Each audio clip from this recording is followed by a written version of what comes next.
Haleluya, puji Tuhan. Tuhan Yesus memberkati kita semua.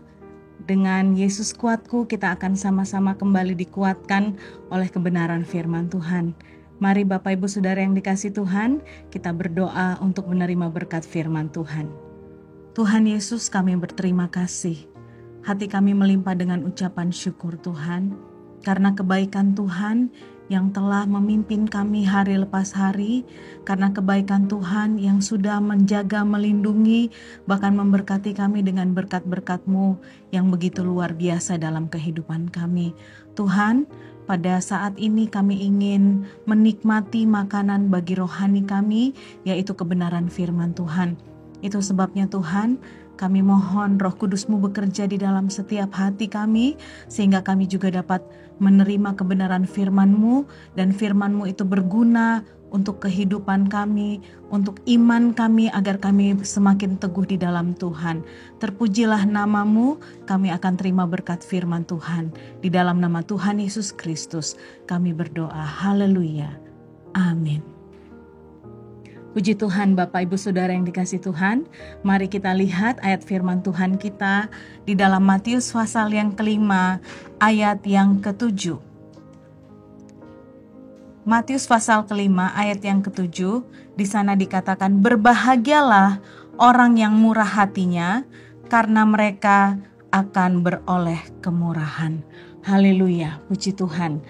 Firman Tuhan katakan, berbahagialah orang yang murah hatinya, karena mereka akan menerima kemurahan. Apa itu murah hati? Apa itu kemurahan? Kalau kita lihat kata ini di dalam Kamus Besar Bahasa Indonesia, didefinisikan sebagai kata sifat yang menggambarkan seseorang yang suka menolong, yang suka memberi, dan juga orang yang sangat mengasihi. Lalu apa yang Alkitab katakan tentang kemurahan hati ini? Tidak jauh berbeda dari apa yang digambarkan di dalam Kamus Besar Bahasa Indonesia. Mari kita lihat satu contoh di sebuah teks yang ada di dalam Alkitab, di dalam Lukas pasal yang ke-10 ayat yang ke-30 sampai ayat yang ke-37. Saya bacakan ayat firman Tuhan ini. Jawab Yesus, adakah seorang yang turun dari Yerusalem ke Yeriko?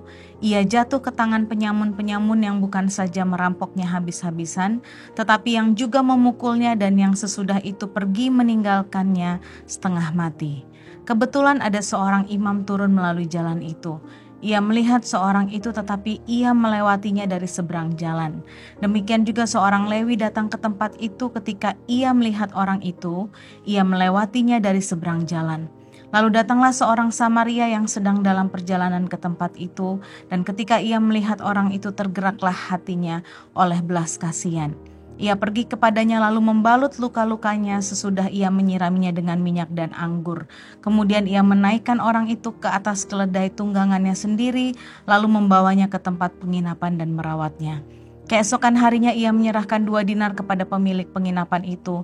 Katanya, rawatlah dia, dan jika kau belanjakan lebih dari ini, aku akan menggantinya waktu aku kembali. Sampai di situ pembacaan firman Tuhan. Di dalam perumpamaan orang Samaria ini, kita dapat melihat di dalam ayat yang ke-33 bahwa orang Samaria ini memiliki empati. Dia dapat merasakan, dia dapat melihat penderitaan orang lain dari apa yang sedang dialami oleh orang yang dilihatnya. Orang Samaria ini turut merasakan apa yang dirasakan oleh orang yang saat itu sedang tersiksa. Dia memiliki empati. Dia dapat merasakan apa yang sedang dirasakan oleh orang itu. Orang yang dikatakan oleh firman Tuhan yang ditinggalkan setengah mati. Di dalam Ibrani 4 ayat 15 sendiri katakan, sebab imam besar yang kita punya bukanlah imam besar yang tidak dapat turut merasakan kelemahan-kelemahan kita. Sebaliknya sama dengan kita, ia telah dicobai, hanya tidak berbuat dosa. Saudara yang dikasihi Tuhan, Yesus sendiri adalah pribadi yang dapat merasakan apa yang umatnya rasakan. Dia dapat merasakan kelemahan-kelemahan yang umat Tuhan rasakan. Orang yang murah hati, dia akan berempati dengan orang lain. Dia dapat melihat sesuatu yang terjadi pada diri seseorang dan turut merasakannya. Lalu di dalam ayat yang ke-34 di sana dikatakan, ia pergi kepadanya lalu membalut luka-lukanya sesudah ia menyiraminya dengan minyak dan anggur. Orang ini mempunyai simpati.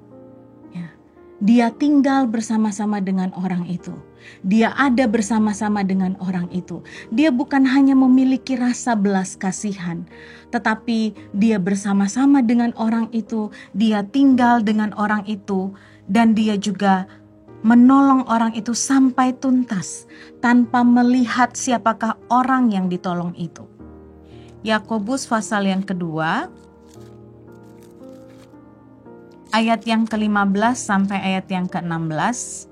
Jika seorang saudara atau saudari tidak mempunyai pakaian dan kekurangan makanan sehari-hari, dan seorang dari antara kamu berkata, "Selamat jalan, kenakanlah kain panas dan makanlah sampai kenyang," tetapi ia tidak memberikan kepadanya apa yang perlu bagi tubuhnya, apakah gunanya itu?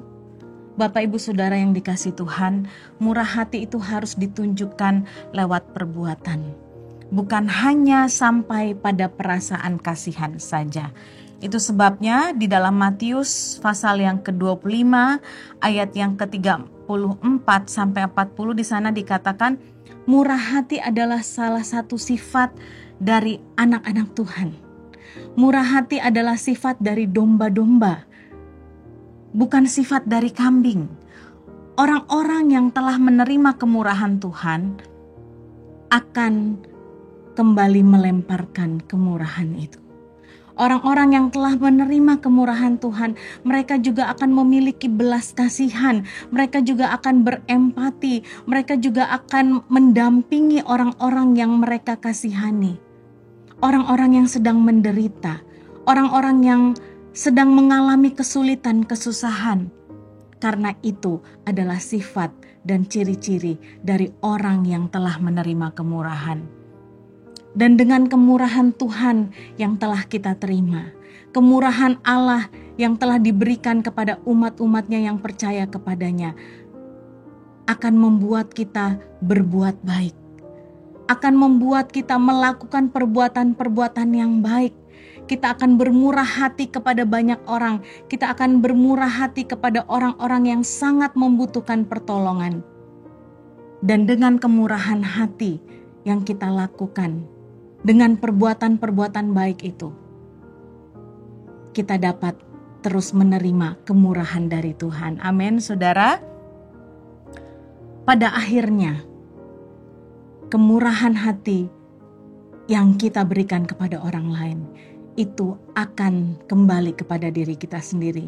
Karena siapa yang memiliki rasa belas kasihan kepada orang lain, berarti mereka adalah orang-orang yang tetap tinggal di dalam Tuhan.